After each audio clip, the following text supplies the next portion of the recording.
जय जिनेंद्र। आपने थंबनेल तो देख लिया होगा कि क्या विषय के ऊपर मैं आ रहा हूँ करके। बहुत सारे लोग स्टॉक मार्केट में आ रहे हैं, नए भी हैं, फ्रेशर्स भी हैं, कॉलेज स्टूडेंट्स भी हैं। तो उनके लिए मैं कुछ 10 मंत्रास बोलना चाहता हूँ जिनसे उनका फ़ायदा भी होगा, और क्यों फ़ायदा होगा उसका कारण भी बता देता हूँ।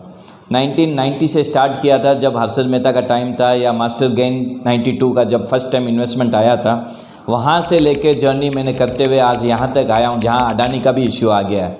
इतने सारे इश्यूज़ में देखते हुए, स्टॉक मार्केट में ऊपर नीचे देखते हुए आज यहाँ तक पहुँचा हूँ। तो मैं चाह रहा हूँ जो मेरा पर्सनल गेन हुआ है मार्केट में वो आप लोगों के साथ शेयर करूँगा, ताकि हर किसी को जो स्टॉक मार्केट से डरते हैं कि मुझे इन्वेस्ट नहीं करना है, बाबा रे दूर रहो मुझ इससे, शेयर कोई कौन सा शेयर है, जंगल वाला शेयर है, वो सब आज मैं मिथ पूरा ख़त्म कर दूँगा। स्टॉक मार्केट एक ऐसी चीज़ है जहाँ पे आप इन्वेस्टमेंट करिए, एक बेस्ट इन्वेस्टर बन के रहिए, स्मार्ट इन्वेस्टर बन के रहिए। और वो कैसे बनना है वो 10 मंत्र के ऊपर आपको पता भी चल जाएगा, और आगे आपको एक एक करके टॉपिक के ऊपर डिस्कस करते जाऊँगा। आप मुझे फॉलो करते रहिए, आपको पता चल जाएगा कैसे एक स्मार्ट इन्वेस्टर आपको बनना है और कैसे आपको आगे प्रॉफिटेबल रहना है करके। पहला मंत्र आज शुरू करते हैं। मंत्र 1, KYC अपडेशन। कोई भी स्टॉक मार्केट हो या बैंक हो, ध्यान रखिए, चाहे इंश्योरेंस भी क्यों ना हो, मैं सारा ही चीज़ बोल देता हूँ जहाँ पे आपका फिनेंशियल पैसा लगा हुआ है। KYC एकदम ध्यान रखिए आपने किया है कि नहीं किया, या प्रॉपर है या पुराना है या नया है। बहुत लोग KYC करते हैं तो उसमें मोबाइल नंबर पुराना रख के छोड़ देते हैं। आप अपडेट करके रखिए, एड्रेस प्रॉपर रखिए, ईमेल आईडी ज़रूर देखे रखिए, नॉमिनी देख के रखिए, बैंक कौन सा है वो भी ध्यान से रखिए। बहुत लोग बैंक दे देते हैं, साल भर के बाद पता चलता है वो बैंक ही नहीं है, दूसरा बैंक के लिए अपडेशन करते नहीं हैं। तो ऐसी चीज़ें जो बेसिक है लेकिन बहुत ज़रूरी है वो ध्यान रखिए। मेरा मंत्र, पहला मंत्र ही वही है, आप KYC इन्वेस्टमेंट में कोई भी प्रोडक्ट हो KYC ज़रूर करके रखिए। चलो सवारी दूसरी शुरू करते हैं। मंत्र नंबर 2, इन्वेस्टमेंट लॉन्ग टर्म और शॉर्ट टर्म दोनों करिए।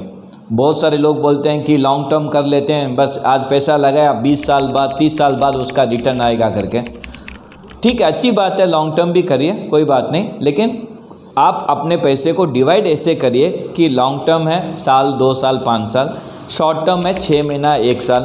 ताकि क्या होगा कि कल अगर आपको पैसे की ज़रूरत हो गई तो आपको ऐसा होगा कि हाँ मैंने शॉर्ट टर्म में पैसा लगाया हुआ है, इसमें रिटर्न आ गया तो मैं इसमें पैसा बेच के अपना निकाल लेता हूँ।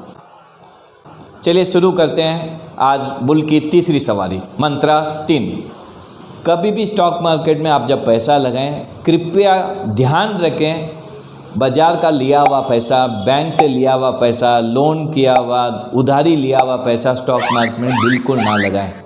ये ना आपके लिए अच्छा है ना आपके फैमिली के लिए भी अच्छा है, क्योंकि आपके फैमिली आप पे भरोसा कर रही है कि आप अच्छा इन्वेस्टमेंट कर रहे हो। आप लेके आ रहे हो लोन का पैसा जिसमें आप ब्याज भी चुका रहे हो, मार्केट अप होता है डाउन होता है।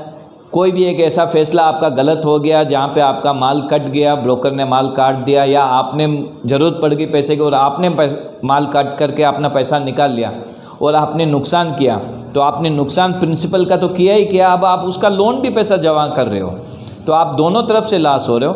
तो मेरा मंत्र यही है तीसरा कि आप खुद के पैसे से करो, भले ही आपके पास 100 रुपये की कमाई है, आप 20 रुपया करो इन्वेस्टमेंट, चलेगा। 100 रुपया ही करना है और 100 रुपया उधारी लेके आ जाता हूँ, अवॉइड करिए, ये बिल्कुल ही अच्छा नहीं है। मंत्र 4, रूमर्स। स्टॉक मार्केट में पहला कदम रखते ही लोग शुरू हो जाते हैं, मामा जी ने कहा था, बाबू जी ने कहा था, ताऊ जी ने कहा था, अरे सुनो भाई BSE से खबर आई है। कुछ लोग यहाँ तक बोलते हैं सूरत से खबर आई है, कुछ लोग बोलते हैं उड़ती हवा से खबर आई है। ये सब बंद करो। स्टॉक मार्केट में रूमर से आप जितना दूर रहोगे उतना आपका पैसा भी सेफ रहता है। सो अवॉइड रूमर्स। सवारी करते हैं 5वें बुल की।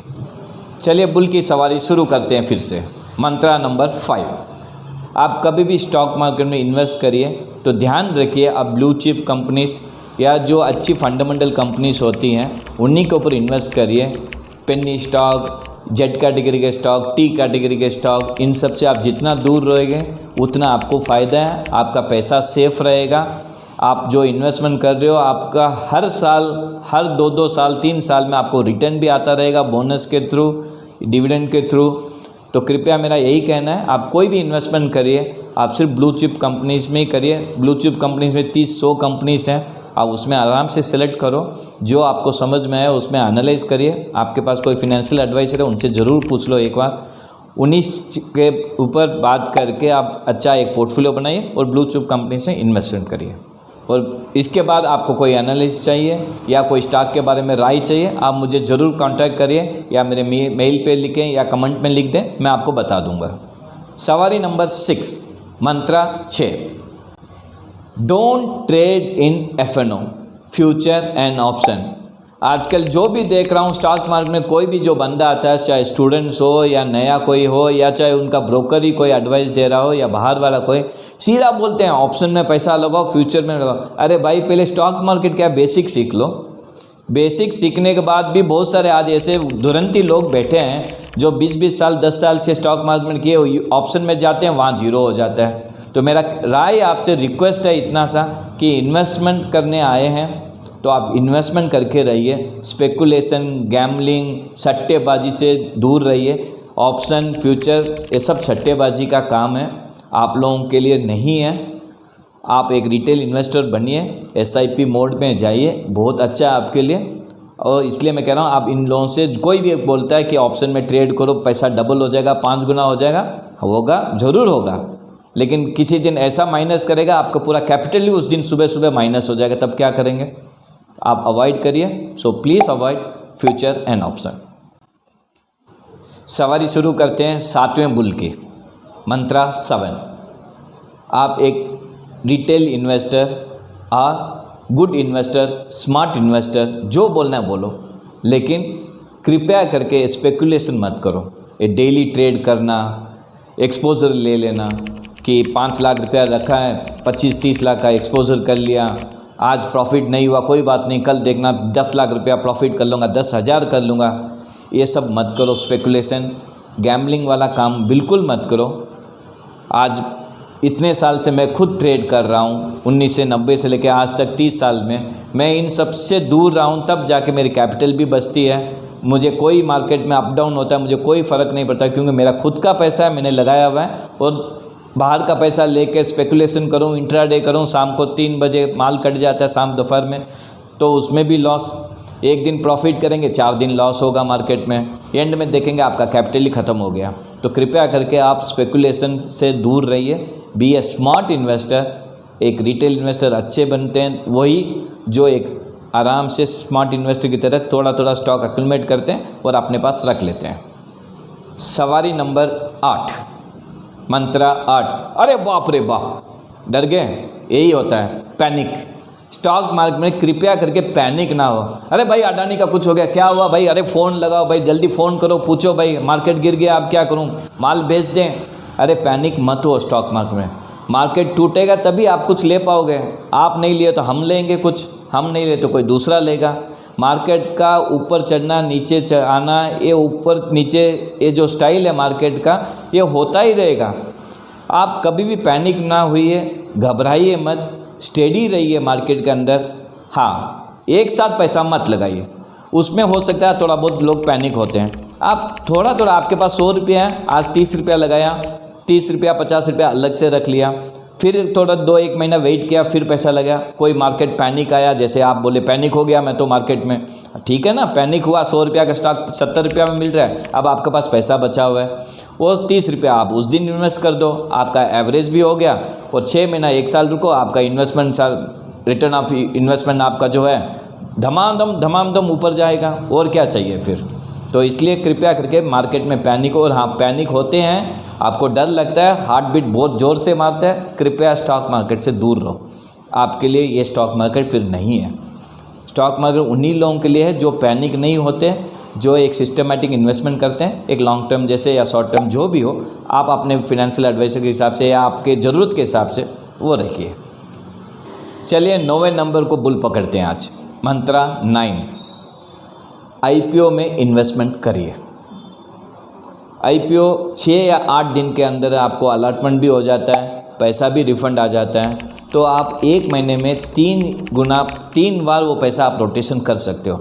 आपका लक हुआ, समझ लीजिए एक अलॉटमेंट भी आपको महीने में होता है, तो आप समझिए 15,000 रुपया का एक IPO का लॉट होता है, 15,000 रुपया आप महीने में 3 बार रोटेशन कर सकते हैं। अगर आप 3 बार रोटेशन करते हैं उसी 15,000 को, आपको एक अलॉटमेंट भी होता है। आपका इन्वेस्टमेंट आके सोचिए, आपने 15,000 लगाया, 100 रुपया का शेयर था, लिस्टिंग खुली 150 में या 200 में, आपका 50% मिनिमम गेन तो हो गया, 30% मिनिमम गेन हो गया। चलिए ज़्यादा नहीं बोलते हैं, आज 30% बोलते हैं। 30% गेन करके वो समझ लीजिए आपने 100 रुपया लगाया, 30 रुपया कमा लिया, साइड में रख दिया। सोचिए 12 महीने हैं, आप 12 महीने, हर महीने के 3, तो 12 में 36 टाइम्स आप उस पैसे को रोटेट कर रहे हो। इस 36 टाइम्स में रोटेट करते हुए आपको हर महीने में एक अलॉटमेंट भी होता है, तो आपका 12 अलॉटमेंट हुआ। आप 3,000 से 4,000 रुपया भी कमाते हैं, तो सोचिए आप IPO के जरिए ही आपने जो इन्वेस्टमेंट किया वो पैसा उतना डबल कर लेते हैं यूजुअली।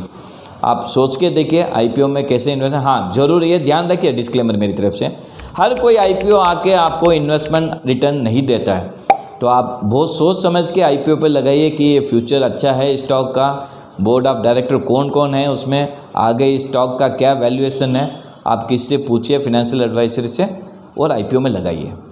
और आने वाले दिनों में IPO के बारे में मैं खुद जानकारी देता रहूँगा कि कौन सा IPO लगाना है, किस में दूर रहना है, तो आपको इसमें फ़ायदा हो जाएगा। चलिए 10वें बुल की सवारी करते हैं। मंत्रा 10, आप अपने पैसे को अलोकेशन डाइवर्सिफाइड पोर्टफोलियो में करिए। आप बैंक में 20 रुपया लगाएं, स्टील सेक्टर में 20 लगाएं, फार्मा में 20 लगाएं। आप ऐसे करके एक 5 सेक्टर को ढूंढिए, हर सेक्टर में एक कंपनी को देखिए जो अच्छी हो, उसमें लगाइए।